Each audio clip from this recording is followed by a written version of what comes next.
morning. We are now at the Athens airport and we are ready to board to fly to Alexandroupolis. And from Alexandroupolis we will go with a car. We will meet my colleague Aret and we will go to the border with Turkey. The situation at the Greek-Turkish border is very serious. The international press is reporting about the refugees that are coming from the east, from Turkey, and they're trying to pass into the European soil. Πάμε λοιπόν Αλεξανδρούπολη, παιδιά, και μετά Εύρο.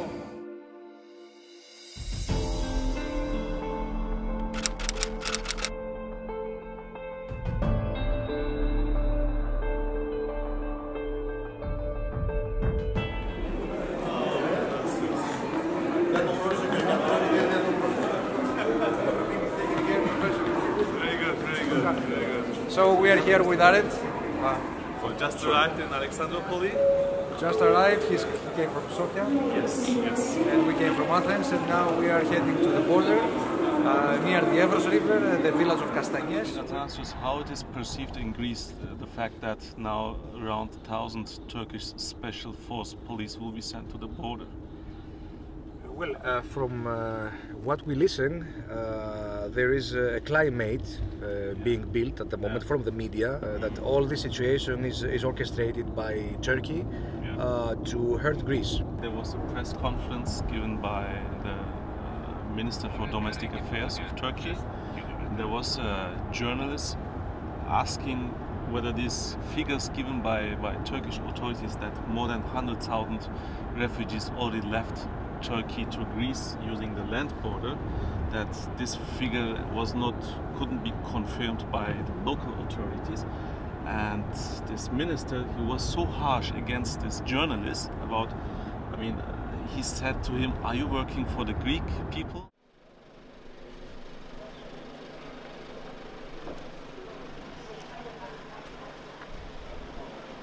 So we are now in the village of Kastanies on the Greek side of the Turkish-Greek border. It's actually a small village, I guess population of 1,000, 1,500 maximum. Maybe less. Seems to be very quiet at the early hours of the day. It's now around 9:30, 10 o'clock. So we see some people here around. They look like Greek and foreign journalists.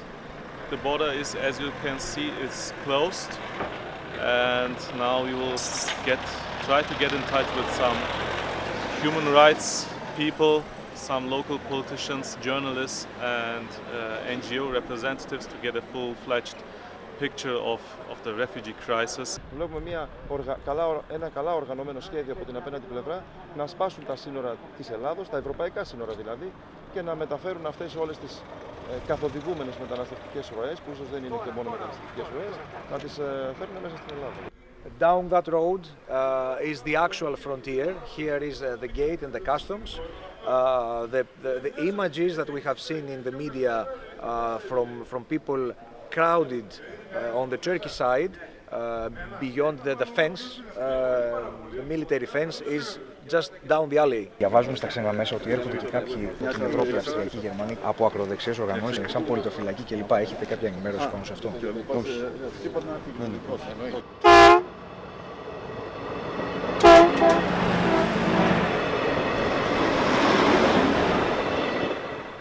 We are now literally on the tracks of the train that connects Kastanies with the southern places of Evros, and we are standing at the border.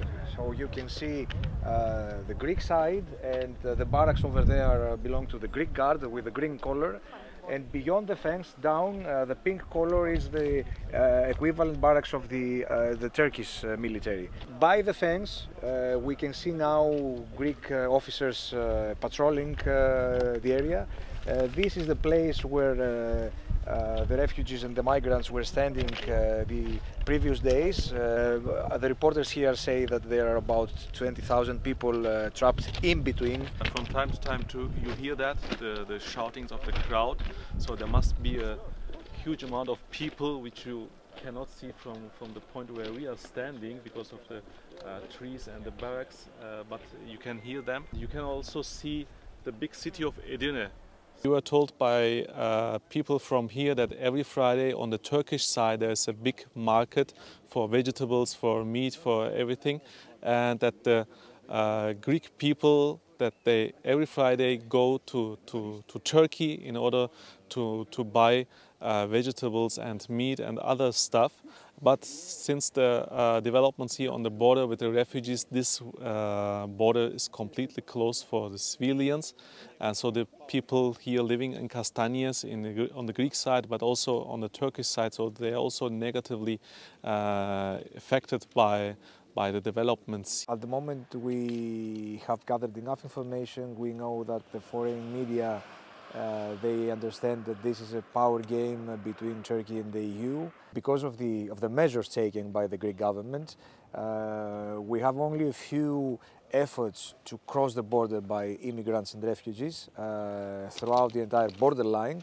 But at night, these waves, these efforts grow. They become more and more, probably because the people who are out there, they think that they will go unnoticed. My impression is that it is a stalemate, so nothing happens. The Greek military has everything under control. From now and then we hear the shoutings and the voices of the crowd on the Turkish side, but they are not able to enter Greece. We have with us Mr. Antonis Repanas. He's a fixer for Al Jazeera for the Balkans. He's situated at the moment here at Kastanies, and we would like to ask him a few things from his experience. He's here quite a few days and he has heard and he has seen a lot. The last days the situation is calm. It's calm. We will still see during the night some attempts from the other side to cross inside Greece, but most of them they have been stopped from the Greek police and the Greek army. Today in the morning we had a lot of tear gas and smoke canisters thrown from the other side. They have created a very difficult situation for us to see what was happening. We have some information that they were trying to evacuate all that place and move the people far away from the fence. But we cannot say for sure how many people there were from the other side. Of course, they are not the numbers that the Turkish government is giving. So many of them are here also because they are misinformed. For sure they are misinformed. All the refugees, all the time they are misinformed. I have seen it in Idomeni also, and in all this period that I was following the refugee stories. The misinformation of the refugees is the biggest problem. And if you talk with the local people here, they will tell you that we're not afraid, we're trusting the army and the police, and we're fine. It's good. It's interesting to go all around these small villages all around the river. Some extreme right paramilitary groups from Germany and Austria, they came to Greece, but the authorities they told them to go. This happened under the radar, but it's reported in the news. So there is a situation now, and Europe has made a U-turn in how the officials are going to take care of the refugee crisis, and that was symbolized by the visit, the very recent visit of the most prominent EU leaders, the President of the Commission, the President of the European Parliament, the President of the Council, who are all here with the Greek Prime Minister. I mean, even the fact that it was promised during the visit of these high-ranking EU officials that they will assist Greece with additionally 700 million euros, but on the other hand they will only give 100 million or 150 million for humanitarian aid to the people in and around Idlib. Is showing how it now switches to what you already have said, is that it is now more important to protect the borders, to show to the domestic, let's say, people that we are protecting the border of Europe, in order to avoid that the right-wing populist parties will have a chance to get another momentum as they already had in 2015.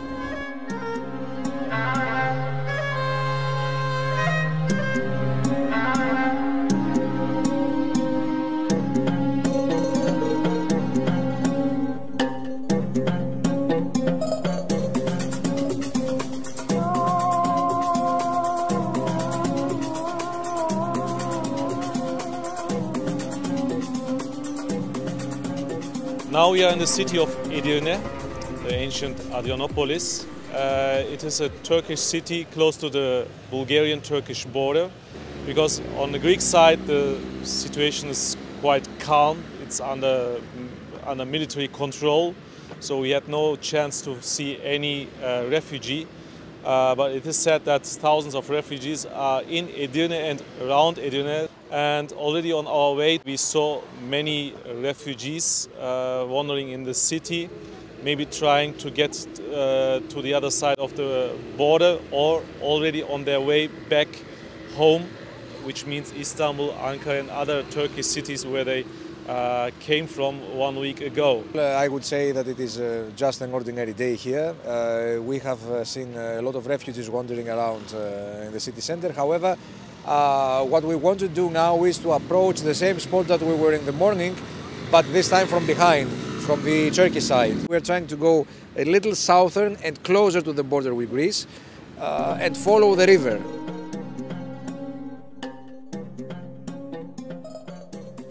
We have just arrived at the small village of Doyran, which is southern of Edirne, about 30 to 35 minutes.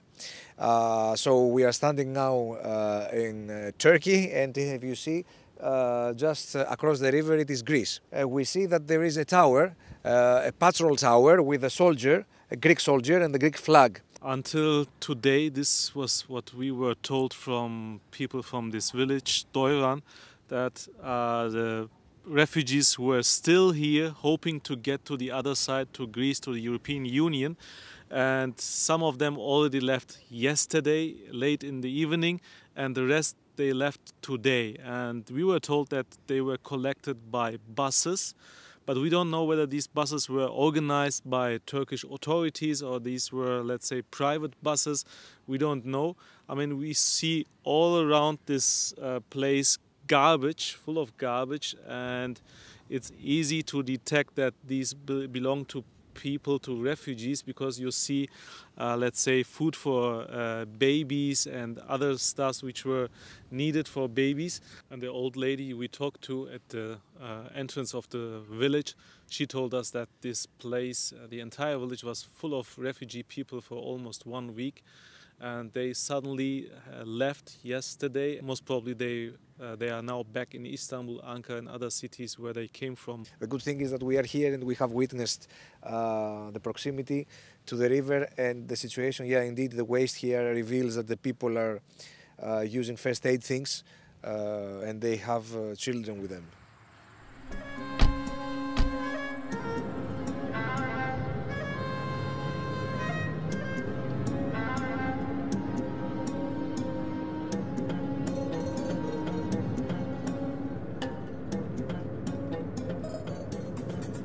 We have stopped at the gas station just outside Edirne. We are less than a mile from the city, and we found out that there's a very big number of refugees who are now trying to make some random housing out of plastic foil. You can see it here, and now we want to ask them what is going on, where were they, why they left, and why they have come here. We see people, yeah, we see people everywhere, families with children.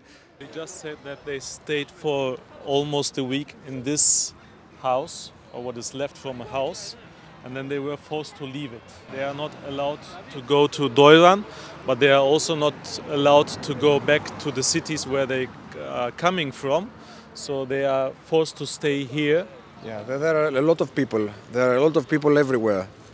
I've just talked to refugees mainly coming from Afghanistan, and they have reported that they have been in Doyran, at the village where we have been some minutes ago, and they report of some other people who achieved to go to the other side, to the Greek side of the river, and they say that all their money were taken away, all of their clothes, and they were then thrown back again to the river by Greek authorities. I mean, we cannot confirm whether this is the truth or not. But this information, they witnessed the information or they saw in a video?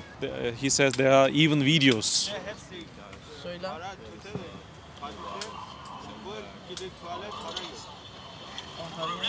He even only got his leg back. You know, they didn't want to give it back. Sen de mi karşıya geçtin Yunan tarafına? They say when we talk about Greece, we talk about a big history, big culture, about all the antique time, you know. But they care about animals, they care about trees, but they don't care about human beings. So we cannot understand how they treat people. Kasabaya girdik, dükkana gittik, küçük çocuklar için süt alacaktık, parayı verdik. Paramızı da almadı, sizi de istemiyoruz. He said we were expecting a high level of culture when we were thinking of Greece. We were already on the other side and we got into a shop and we wanted to buy something with our own money. We were not asking to give it to us. They just said, no, we don't want your money, go back, we don't want you here.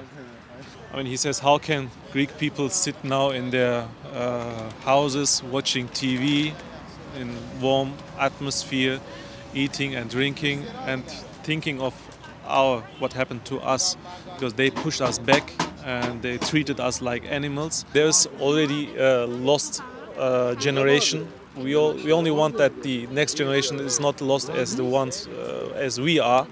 So we only want to get to Europe to get education and to get work and to give our children better opportunities than what we had. Hi, my name is Reem. I'm from Gaza Strip, Palestine. It's suffering from wars and a lot of things from the government, from a lot of things. We come out from Gaza to build a new future, okay? We are refugees. We don't have any hopes, no home, no money, no life, no thing. No idea. Since when are you here in Turkey with your family? I'm with my husband here. Yes. Like 2 months like this. The government from here, they didn't want to let us stay. They want to go out. No, there's no life here. We go out as a refugees. We don't have any homes, money, any things to live like other people. We are living like humans. We're living between trees, you know. When you were in Doyran, did you try to cross the river? Yeah, I tried, but I can't. I'm pregnant. I fall back. Did you see other people trying to swim, to go? Yeah. Some people, Syrian people and Palestinian people, they throw the board to the river and they cross the river, and Greece, Yunan and some of terrorists in the river take people, women, child and some men, free them from their clothes, take their money, hit them. I don't see them, but I saw them in videos. You saw videos. Yeah, you didn't see the incident with your eyes. No. Oh, there were smugglers. Some people who wanted to take you from the Turkey side. Yeah. Smugglers. So they took money and they said, we will go to the Greece. Take you to Greece. But when you arrived in Greece, there were the policemen. Yeah, the policemen get it, and they get it all things, and your phone, cell phone, and your jacket, and with the nice shoes, they get the shoes, and all things, they get it. How many people were together with you? How many people tried to cross the river? 12 people. Yeah. But you, when you crossed the river, was it day or night? In a day. Because at night we sleep there in the Greece. Because you sleep. Yeah, sleep is so cool. It's so cool. My baby is sick and there. You are staying in Turkey for 5 months. Yeah. In Kayseri. Yeah. And you came to Çanakkale and then Edirne 5 or 6 days. Yeah, 6 days. Yeah. Tell us a bit about the situation in Afghanistan, because many people in Greece, they don't know. They think that only Syria has a war. No. So how is in Afghanistan? Afghanistan, because the Ashraf Ghani is saying Afghanistan is a good. No, it's a cheating. Me live in Afghanistan. Me not. My father, my mother live in Afghanistan. And there is a one day, no problem, and normal. Tomorrow it's a bomb blast. Yeah, it's a killing.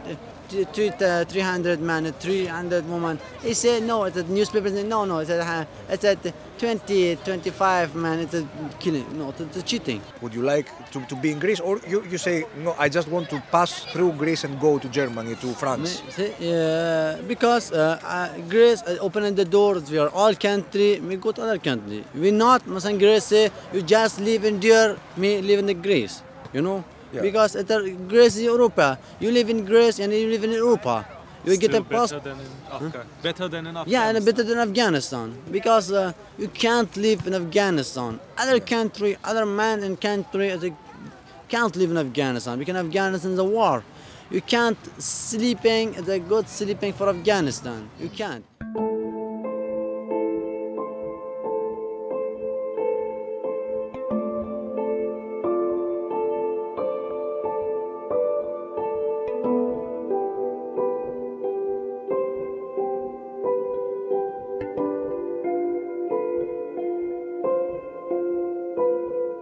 you.